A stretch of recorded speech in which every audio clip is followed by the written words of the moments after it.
일일 시사권장량 채워가세요. 골고루 담았습니다. 당신만을 위한 하루 시사 김성환의 시사야. 지난해 9월 첫 공개 이후 세계적인 흥행을 이끈 오징어 게임이 새 역사를 썼습니다. 미국 방송계 최고 권위를 자랑하는 에미상 시상식에서 한국 드라마 또 비영어권 드라마 최초로 감독상과 남우주연상 등을 수상하는 쾌거를 이뤘는데요. 에미상 수상이 어떤 의미가 있는지 시사의 식구였던 박혜연 더스크린 편집장 연결해서 얘기 나눠보도록 하겠습니다. 편장님, 오래간만입니다. 네, 안녕하세요. 네, 목소리 들으니까 굉장히 반갑네요. 예, 추석 연휴 잘 보내셨죠? 오히려 제가 여쭤봐야 되는 걸 먼저 여쭤보시네요. 네. 네. 오랜만에 목소리 들으니까 저도 반갑습니다. 네. 자, 그러면은 지금 에미상 시상식 소식으로 저희가 한번 얘기를 해봤으면 좋겠는데요. 네. 오징어 게임이 6관왕에 올랐다 이렇게 얘기하고 있는데 구체적으로 어떤 상을 받은 겁니까? 네, 일단 현지 시간으로 12일, 한국 시간으로 오늘이었죠. 예. 로스앤젤레스 마이크로소프트 극장에서 열린 74회 에미상 시상식에서 감독상, 황동혁 감독이 감독상을 받았고요. 예. 이정재 배우가 남우주연상을 받았습니다. 이렇게 일단 오늘은 2개 상을 받았는데 네. 왜 6관왕일까 하시는 분들이 계실 텐데요. 네. 지난 4일에 크리에이티브 아츠 에미상 시상식이라는 시상식이 열렸습니다. 그러니까 에미상 시상식은 2번 열린다 이렇게 보시면 돼요. 네. 지난번에 크리에이티브 아츠 에미상 시상식에서 게스트상의 이유미 배우 그리고 시각효과상, 스턴트 퍼포먼스상, 프로덕션 디자인상 부분까지 수상한 거 포함하면 에미상 6개 부문 석권한 엄청난 기록입니다. 근데 에미상 우리는 굉장히 뭐랄까요? 대단한 네. 상이다 이렇게 생각하지만 물론 당연히 또 대단한 상이기도 하지만 네. 우리나라하고 비교하자면 지상파 방송 4개사가 방송대상 같이 하는 거랑 비슷한 거 아닌가요? 예, 약간 그렇게 보실 수도 있기는 한데요. 네. 이제 우리나라는 사실 뭐 방송사 별이라든지 시상의 주체들이 조금 나뉘어져 있잖아요. 예. 근데 이제 에미상 같은 경우는 어떻게 보면 방송계의 오스카상이라고 불릴 정도로 예. 이 미국 텔레비전 예술과학 아카데미라는 곳에서 이 시상을 주관을 해요. 그렇다 보니까 어떤 개인적인 방송사나 단 하나의 어떤 주체라기보다는 텔레비전 콘텐츠를 만드는 그 전체 산업계에서 주는 가장 대표적인 상이다 이렇게 말씀드릴 수가 있죠. 미국의 영향력이 그만큼 크니까 사실은 네. 미국에서 방송사들이 주는 상이지만 글로벌한 상이라고 또 우리가 생각하는 그럴 수밖에 없죠. 예, 그렇죠. 네. 시장 자체가 좀 다르니까요. 네. 근데 혹시 편집장님은 이번에 이렇게 많은 상 받을 거라고 예상하셨어요? 사실 그 4일 날 아츠 에미상 시상식을 보면서 저는 한 가지 상은 마음이 굳혔다고 생각했었어요. 어떤 상요?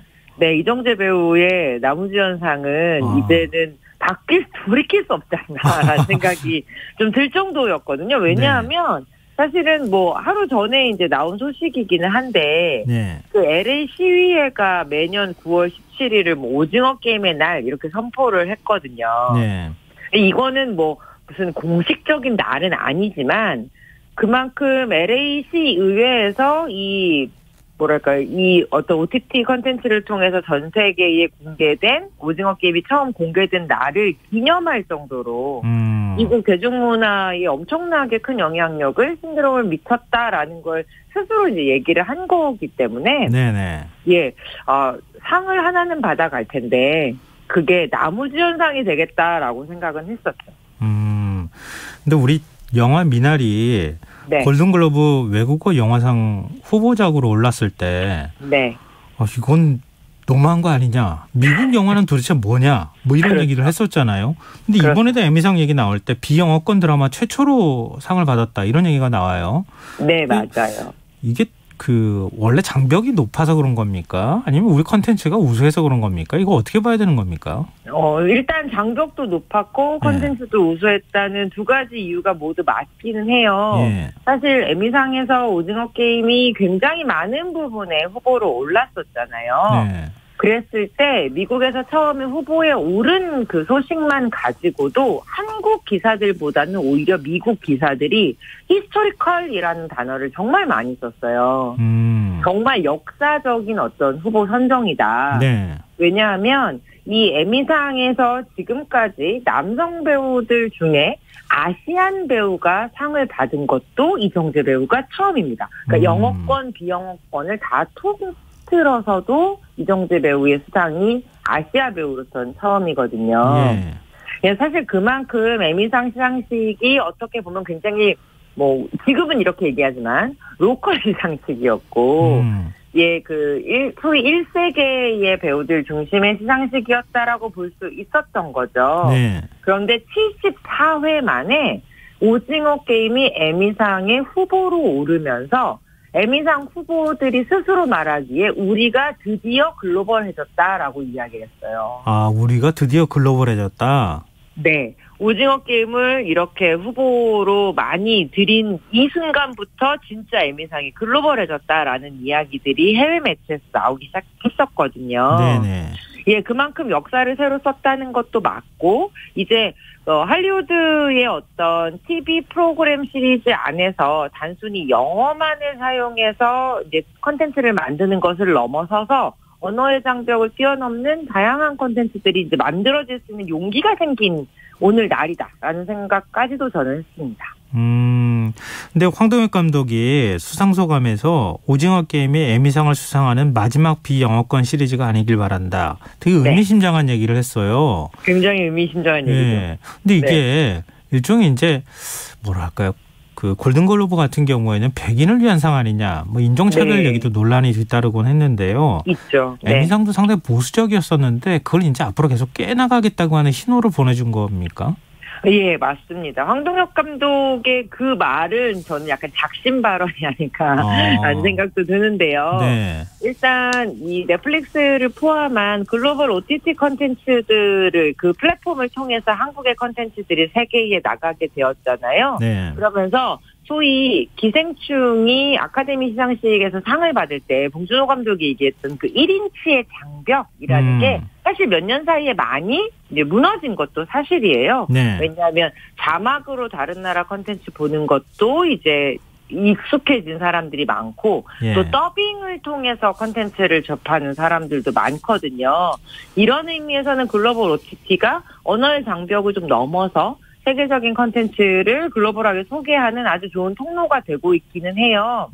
게다가 황동혁 감독이 그 말을 한 이유는 이제 그 신상소감 끝에 오징어 게임의 시즌2로 돌아오겠다라고 얘기하셨잖아요. 네. 네. 계속 이런 글로벌 프로젝트에 이런 한국 감독과 한국 배우들이 나오는 프로젝트들이 많아질 터이니 이제 에미상도 다른 나라의 콘텐츠를 조금 더 집중해서 봐야 한다라는 어떤 작심 발언이 아닐까라는 생각이 듭니다. 또 그런 의미로 해석이 가능하군요. 네. 근데 황동혁 감독이 수상한 감독상, 사실 작품상 받았으면 어땠을까 하는 욕심이 좀 있긴 했는데요. 네. 감독상을 어떻게 평가할 수 있겠습니까? 가치를. 예, 사실 배우상 같은 경우에는 많은 분들이 이제 예견을 했다라고 얘기를 하셨을 것 같아요. 네. 사실 거기에 함께 그 후보에 올랐던 모든 배우들이 너무나 뛰어난 배우지만 화제성 면에서 봤을 때 이정재 배우를 능가할 수 있는 배우는 없었거든요. 왜냐하면 다른 시리즈들은 이미 몇 해 전부터 계속 인기를 끌어오던 시리즈였고 그분들이 이전에 상을 받은 적도 있고요. 그런데 이제 이정재 배우는 그야말로 정말 신드롬의 중심에 선 배우이다 보니 화제성 면이나 연기력, 작품성 여러 가지 면에서 이정재 배우에게 가장 스포트라이트가 갔던 게 사실이거든요. 네. 그런데 감독상 같은 경우는 좀 얘기가 다른 것도 맞습니다. 왜냐하면 워낙 쟁쟁한 감독들이 지금까지 소위 명성을 쌓아오는 그 시리즈의 연출을 계속 맡아왔었고 황동혁 감독은 오징어 게임이 사실은 시리즈 첫 연출이거든요. 그 이전엔 모두 영화들을 연출하셨던 감독님이기 때문에 이 텔레비전 연출계에서는 어떻게 보면 신인에 가까운 감독이다라고 말씀드릴 수도 있죠. 그런데 그 감독에게 감독상을 주었다라고 하는 부분은 에미상이 오징어 게임을 얼마나 중요하게 생각하고 있는지를 다시 한번 확인할 수 있는 시상이었다고 생각합니다. 네, 뭐 이정재 배우가 나무주연상 수상한 건 이 대단한 일이다 이렇게 앞서도 말씀하셨고 또 예상까지 했었다 이렇게 또 얘기해 주셨는데요. 네. 이정재 배우가 스타워즈 시리즈 뭐 주인공으로 캐스팅됐다 이런 얘기가 나오던데 맞습니까? 네. 맞습니다. 그러니까 미국 할리우드 안에서 스타워즈라는 시리즈는 하나의 아이콘이고 정말 상징적인 시리즈죠.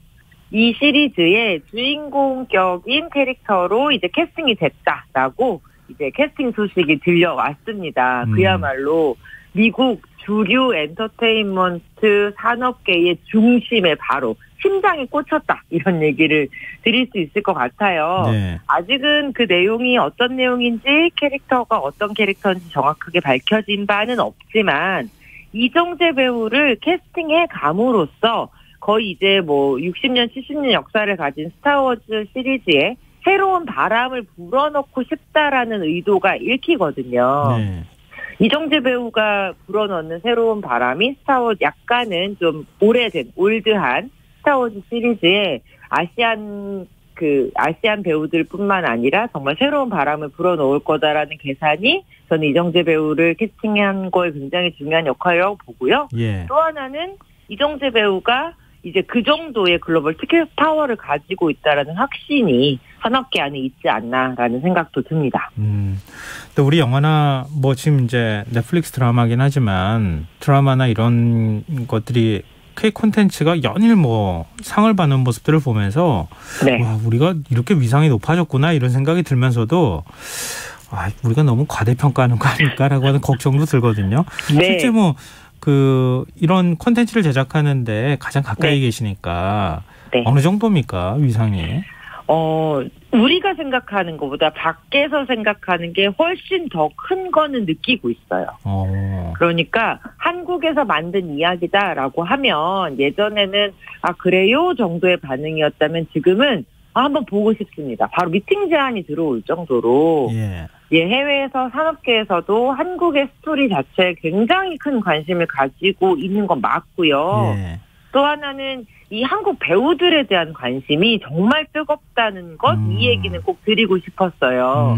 사실 그 나라의 영화를 좋아한다라는 건 결국 그 배우들을 먼저 좋아하고 사랑하는 일부터 시작되잖아요. 그러네요. 그런데 사실 한국 영화들은 지금까지 대부분 이제 굉장히 아티스틱하고 예술적인 역량을 가진 감독들을 중심으로 소개가 됐었는데, 최근에는 배우들 중심의 이 팬덤 신드롬이 굉장히 강해지고 있고 그게 또 한국 콘텐츠를 세계에 알리는데 굉장히 중요한 역할을 하고 있는 것 같아요.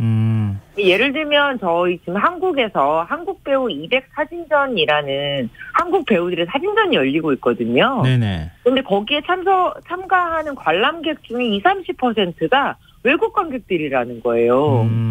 그러니까 한국에서 열리는 한국 배우의 사진전을 보기 위해서 해외에서 관람객들이 한국에 올 정도로 이제 한국 배우들의 위상이 그만큼 높아졌다는 거고 저는 이게 결국은 한국 콘텐츠가 해외에서 조금 더 대중적인 산업적인 힘을 가지는데 큰 영향을 미칠 거라는 생각이 듭니다. 네. 앞으로 뭐 해결해야 될 문제들이 적지는 않겠죠. 뭐 저작권 문제라든가 여러 가지 것들이 있지만 일단 지금 이제 시작했으니까 좀 더 K 콘텐츠가 전 세계적으로 큰 성과를 이루기를 기대하는 마음 아마 저뿐만 아니라 모든 분들이 갖고 계시지 않을까 싶습니다. 오래간만에 인터뷰해 주셨는데 또 다시 만나 뵐 수 있는 기회 있었으면 좋겠네요. 오늘 말씀 고맙습니다. 감사합니다. 고맙습니다. 네, 지금까지 박혜연 더스크린 편집장이었습니다.